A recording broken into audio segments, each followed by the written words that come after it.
Hello and welcome to our channel. In this tutorial, we will show you how to unmute an Instagram conversation call on your Android phone. If you have accidentally muted an Instagram conversation and now want to unmute it, we've got you covered with these simple steps. Instagram is a popular social media platform that allows you to keep in touch with friends and family through messages, calls, and video chats. However, sometimes you may accidentally mute a conversation and miss important calls and notifications. Thankfully, unmuting a conversation call on Instagram is a simple process on your Android phone. Here are the steps to unmute an Instagram conversation call on Android. Step 1. Open the Instagram app on your Android phone and log into your account. Step 2.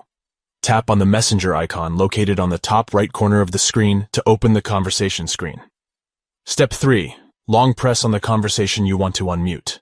Step 4. Tap on the Unmute Calls option that appears, and that's it. You have successfully unmuted the conversation call on Instagram on your Android phone. It is important to note that once you have unmuted the conversation, you will receive calls and notifications from that conversation again.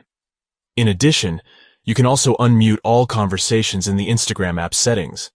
This will disable mute for all conversations, and you will receive calls and notifications from all conversations. In conclusion, unmuting an Instagram conversation call on your Android phone is a simple process that can allow you to receive calls and notifications from that conversation again. Don't miss out on important calls and notifications by following these easy steps to unmute your conversations today. We hope you found this tutorial helpful. If you have any questions or comments, feel free to leave them down below. Don't forget to like and subscribe to our channel for more helpful tech tutorials. Thanks for watching, and we'll see you in the next video.